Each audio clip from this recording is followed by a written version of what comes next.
ये डिस्पर्स हो गया सारा। ये जैसे ही हमने डाला डिस्पर्स हो गया, एक जगह पे स्टेबल नहीं है, तो इसका मतलब है अभी जैम बनने में टाइम है।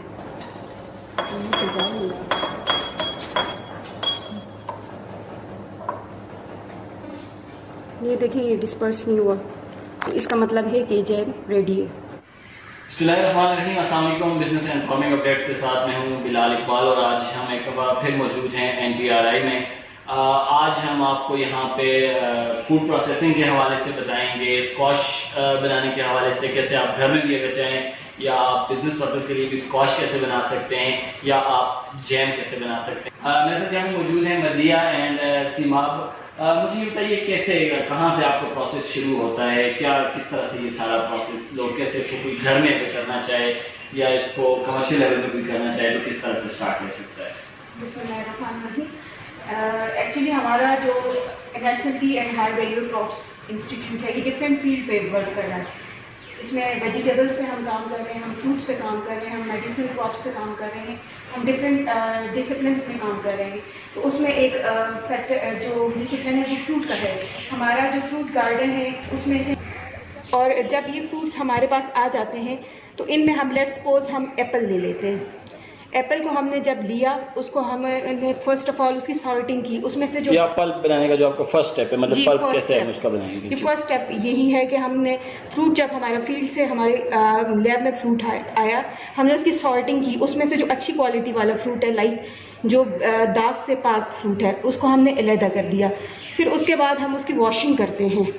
वॉशिंग करने के बाद उसको हम थोड़ा सा ड्राई कर होने के लिए रखते हैं। फिर उसके बाद हम उसका छिलका उतारते हैं, उसकी पील ऑफ उसको करते हैं।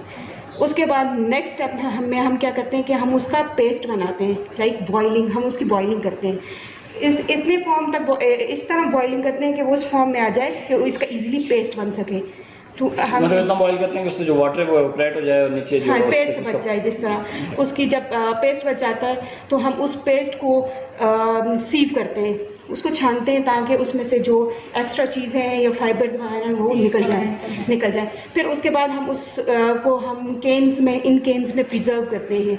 और हम जो इसको प्रिजर्व करने के लिए, ताकि लॉन्ग लास्टिंग रहे या इसकी जो लाइफ टाइम इसका बढ़ जाए, इसके लिए हम इसमें प्रिजर्वेशन के लिए क्या करते हैं आप लोग? मतलब अब ये आपने इसको बना दिया, इसका पल्प बना दिया, तो लाजिम बात है अगर इसको अंदर कोई एडिटिव्स या कोई चीज़ मिक्स ना की गई तो इसने, तो जिस तरह फ्रूट ने 3-4 दिन में ख़राब हो जाना है तो इसने भी ख़राब हो जाना है। तो उसके लिए क्या आप करते हैं? उसके लिए हम इसमें प्रिजर्वेटिव यूज़ करते हैं। हमारे पास जो मोस्टली पोटाशियम बायसल्फाइड और सोडियम बेंजोएट को हम यूज़ कर रहे होते हैं। Potassium bisulphide and sodium benzoate, जी राइट।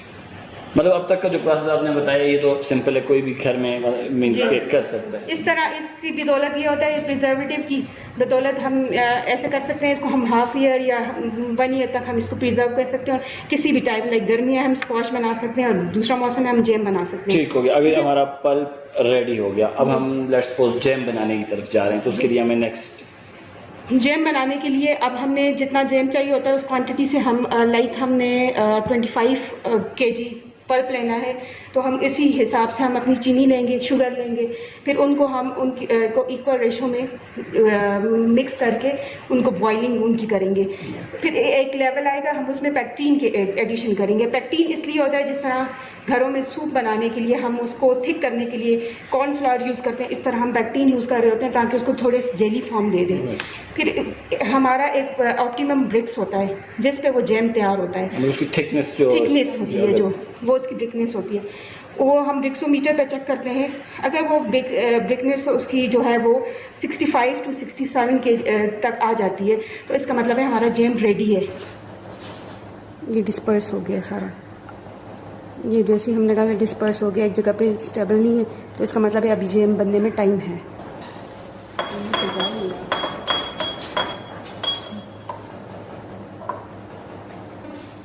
ये देखें, ये डिस्पर्स नहीं हुआ, तो इसका मतलब है कि जैम रेडी है।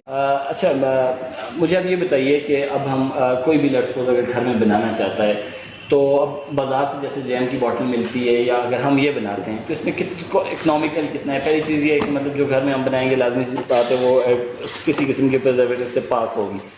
तो क्या इसका खर्चा तकरीबन कितना आएगा बाज़ार के कंपेटिव, कितनी आप अगर उसको परसेंटेज में हम करें तो कितना हमें ये इकोनॉमिकल पड़ेगा, और अगर कोई ये करके बाज़ार में सेल करना चाहे तो कितना इससे अर्न कर सकता है? हमारे पास जो है मतलब अगर हम घर में बनाना चाहें उसमें जैसे फ्रूट अगर हम मार्केट से लें, अगर वो फ्रूट कभी 150 का भी हो सकता है, कभी 100 का भी पर केजी हो सकता है, तो वो डिपेंड करता है फ्रूट पे, उसकी कॉस्ट पे। उसके अलावा जो चीनी जो है आप देखें उसका रेट जो है वो भी फ्लक्चुएट करता है, कभी वो 105 रुपये केजी मिलता है, कभी 110 की मिलता है, कभी 100 की। तो वो सारी रेशियो उन सब चीज़ों को देख के, उसके अलावा जो प्रिजर्वेटिव हम उसमें डालते हैं उसका हिसाब भी देख के, तो हमारे पास 130 टोटल लमसम बन जाता है, हमारे पास इतनी कॉस्ट उसकी बन जाती है। ठीक हो गया। और अगर कोई यहाँ से आपसे लेकर बाहर मार्केट में सेल करना चाहे तो उसका क्या तरीका होगा, कि क्या वो कर सकता है, या आप लोग इतना हैं कि आप लोग कमर्शियल लेवल पे ज़रूरत को पूरा कर सकें? अभी तो हम जो है ये सारा काम जो है एक्सपेरिमेंटल बेस पे कर रहे हैं, हमारे पास कोई प्रोजेक्ट नहीं है जिस पे हम इस चीज़ को करें। अभी अगर हमारे पास प्रोजेक्ट आ जाता है तो हम इसको एक्सटेंड कर सकते हैं आगे ज़्यादा मज़ीद उस चीज़ को, क्योंकि हमारे पास इतना ही प्रॉफिट या इतना ही होता है कि हम उसमें जो है मज़ीद बॉटल्स बना के उसको आगे सेल करें। जैसे हम पेटको को भेजते हैं हर मंथ, हमारा उसका 600 या 500 बॉटल्स जो हैं उनको भेजते होते हैं सेल करने के लिए। अब इसमें एक और चीज़, बाज़ का कोई फ्रूट का जब सीज़न होता है तो वो बहुत ज़्यादा होता है। हमारे घर में एक गावा का दरख्त था, तो जिससे रोज़ कोई 15-20 केजी, और वो ज़ाया होते थे, कोई इधर उधर बांट, उसको प्रिजर्व करके हम मतलब जो हमारे घर में फ्रूट ट्रीज होते हैं तो उससे हम किस तरह फ़ायदा ले सकते हैं? उससे हम इसी तरह फ़ायदा ले सकते हैं कि आप अपने फ्रूट को, जैसे मिस मदिया ने बताया आपको सबसे पहले स्टार्ट में, कि कैसे हम उस चीज़ को, फ्रूट को लेके उसके बाद उसकी सॉर्टिंग करके, फिर वॉशिंग और उसकी वो पीलिंग, और उसके बाद उसकी कटिंग, उसके बाद उसको बॉईल करने के बाद उसकी जो है हम ग्राइंडर में आप उसको ग्राइंड कर लें, उसके बाद उसकी कोई भी फ्रूट हो हम उसको उसका पल्प बना सकते हैं, पल्प बना सकते हैं। अगर आपने ज़्यादा उसमें मतलब साल तक तो आप घर में हम इतना नहीं प्रिजर्व कर सकते, मतलब कम से कम अगर ज़्यादा हुआ तो 1 महीने तक चल जाएगा या 15 दिन तक। उसके लिए आपको ये होगा कि आपके पास पल्प रेडी हो गया, उससे आप जैम भी बना सकते हैं, उससे आप घर में स्क्वाश भी बना सकते हैं। ठीक है, जैम का तो हमने, अब स्क्वाश की तरफ अगर हम जाएँ तो इस पल्प बनाने तक तो उसका प्रोसीजर भी सेम है। अब स्क्वाश में आगे जाके डिफरेंट आ जाएगा? स्क्वाश बिल्कुल डिफरेंट आ जाएगा। जैसे जैम में हमारे पास इक्वल रेशियो 1:1 के हिसाब से हम जैम बनाते हैं, लेकिन स्क्वाश बनाने में हम 1:2:3 के हिसाब से स्क्वाश बनाते हैं। 1 हमारे पास जो है वो वाटर आ जाता है, 2 हमारे पास जो है वो पल्प होता है, और 3 हमारे पास शुगर होता है। इस हिसाब से हम फिर वो स्क्वाश बनाते हैं।